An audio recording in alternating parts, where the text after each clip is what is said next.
But so I just want to get to a story that I heard, and you can. I want to hear it from the horse's mouth. Now, you, and I remember this. I thought you were Welsh when you first started because you used to do stand up in a Welsh accent. You said, I assume Mark Watson is Welsh enough, isn't it, to be believable? Yeah. Plus, my parents are Welsh. So you are okay. Too difficult to fake the accent. Yeah. So you used to pretend to be Welsh on stage as a character. What was the character? But it wasn't a character, was it? It was called Mark Watson. Yeah, it was never a character. It was just me doing. It's a bit like, I mean. Why did you do that? Because you think being Welsh is funny. And I was born in Bristol, and I was growing up with a lot of Welsh people and stuff like that, and it was basically just sort of fear of doing stand up in my real voice. Okay, so it was a little bit of a safety net, a shield. Yeah, because you know that feeling of when you start out doing it, it's so self-conscious hearing your own voice. I thought if I put on a voice, then. But as you say, it wasn't a character. I was basically just being myself. But I can see that as well, where you think you're braver because you're thinking, well, this is not me. Exactly. Yeah, I would take comfort from thinking if any of these people always say that, like, I can't believe you can get up in front of strangers like that. But I've always liked the fact that they're strangers. So when I was starting out, I used to think, like, worst case, I'll never see any of these people. I agree. Yeah. When I friends or family. Forget no way. No, I'd banned close friends. Not yet. Yeah, no, I couldn't stand it. I've tried hard to get my mum to not come. Yeah. My parents have never seen me. I'm in a battle of wits with my mum to try and throw her off every time. So it's a bit like that. It was just a way of getting myself feeling like it was sort of slightly disguised, I think. But it wasn't as much, it wasn't like doing a proper character. It was exactly the same thing as me. But but then when you sort of got a lift with other comedians, didn't you keep the charade up? Yeah, that was the problem, because people genuinely did believe that I was Welsh. And because it wasn't a huge character again. It was just like, it was a believable voice. But then, so I'd be getting a lift back with someone, and they'd be like, so how long have you lived in Wales all your life? And I'd go, yes, long years now. It's nice to come to London, all this kind of thing. I would feel like it's one of those things where, as everyone knows, the bigger the lie you tell, the more you have to embellish it. I didn't realise you were doing it off stage as well. I felt like I had to, because this is so funny. This is so funny. It's like Mrs. Doubtfire with all the stress that comes with that. But it's like, you've got to remember to be Welsh. It's like it was a lot like a Mrs. Doubtfire situation. I suppose you've got so far with it, you can't go. Well, to be fair, I'm not Welsh. The problem was because when I started it, I was only doing 5 minutes in pubs like you do when you start. So I never thought it would be a problem. But then it started to be successful, and I was known as that Welsh guy. So then it was too late to go. But it was a classic Mrs. Doubtfire thing. You don't expect it to work, but once it is working, you're like, shit, I was basically dressed as a woman. So what point did you sort of come out as English? Well, there were a few problems. Firstly, I got invited to this dinner for young Welsh achievers, and oh no, that is a bit of a shame. And it's I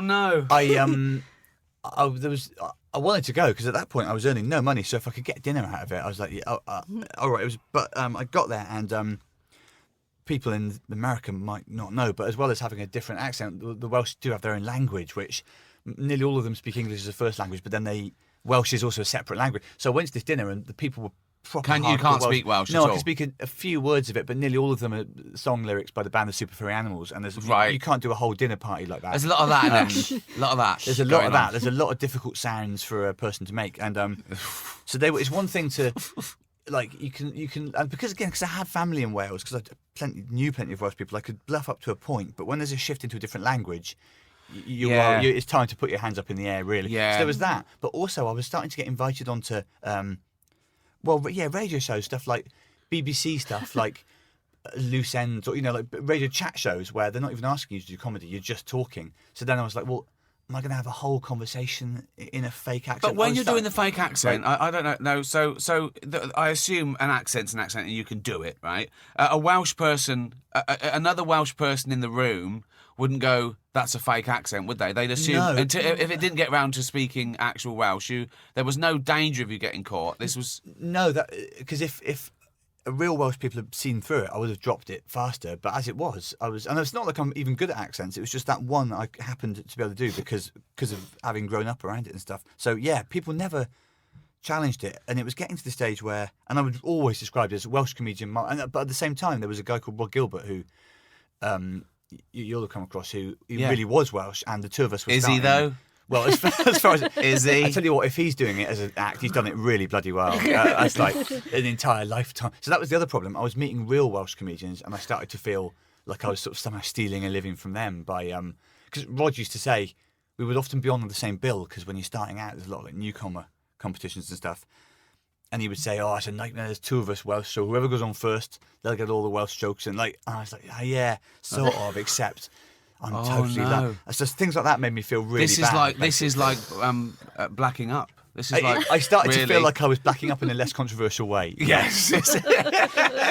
So blacking up was my next idea, actually. But I didn't do that for as long. Was there anyone who knew that you were putting on an accent? Well, I would sometimes tell promoters, like people that were running the gigs and stuff, I would tell them confidentially because, or basically anyone asking. Sidle up to them and go, "I'm not Welsh." Yeah. Sorry?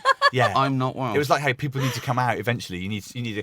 All these people have bought tickets. That was the trouble, yeah. I had a network of close friends and Boo, family he's who not knew. even Welsh. That was the heckle I dreaded. Yeah. The English prick. Doing it in Wales, I would get quite nervous, obviously. But in front of all Welsh crowds, I would. Wow. But again, it was always all right. Like being a spy. It was. It's incredible. The only problem with those was people would come up to me afterwards and say, "So what part of Wales are you from?" Well, I had a cover story, obviously. I'd invented an area of Bridgend. What would you say? Bridgend, because I'd spent quite a bit of time there in my childhood, but then occasionally... Oh, where'd you go to school, I'd say? It would be stuff like that, and I had one, I was something or other. At the time, I had a whole fake CV, but then sometimes they'd say... I remember one time saying, a bloke called my bluff, saying, do you still go to, like, O'Neill's or some pub? And I said, yeah, sometimes. And he went, that's funny, it burned down.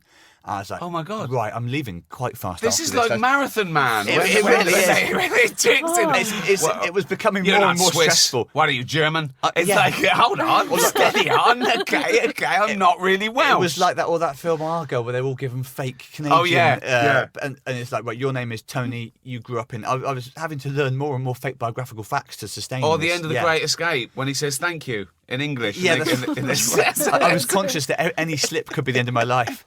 So I started thinking maybe this isn't, and again I'd never planned it to be a lifelong thing because I didn't. When you're starting stand-up, you've got no idea if it'll even work out. But I was starting to do longer and longer shows, being on TV more. It's getting like a bigger and bigger deal, isn't it? It was a far more exhausting effort to keep it going than I ever imagined. And the stupid thing was, it wasn't even that different from my real voice. Like when I went Did you dream in Welsh? Almost completely in Welsh, yeah. You can dream in a Welsh accent. I dreamt in Welsh language with subtitles sometimes. At that point, I knew it was getting too complicated. I started to forget who the real me was. So, oh no! So eventually, but that's the thing. I started to drop the accent, and I think a breakthrough for me was I did shows in Australia, where of course it'd be the same if I did shows in America, or I did a few in Montreal. No one there cared about the difference between English and Welsh. Why anyway. didn't you pretend that you are Welsh, but you're doing an English character now? Well, that might be what's happening now, as far as you know. It might be that we'll never know the real Mark Watson, or it could be that I'm South African or something, and the real me will never come out. My whole life. I remember thinking that you were Welsh, and then seeing you do stand up in an English accent, and it was sort of really. It made me feel nervous watching you because it was suddenly. It was like you were naked, like you were. I don't know, revealing. I felt very vulnerable. You looked vulnerable. Like in your own. It was really weird. Luckily, as Ricky says, I looked like quite a nervous person at the best of times. Yeah. So I've got quite. He turned up in an anorak and tried to sneak into the room because he was a minute late. It's true. It didn't work. It didn't work for a number of reasons. Firstly, everyone was facing the door, so a very difficult room to enter.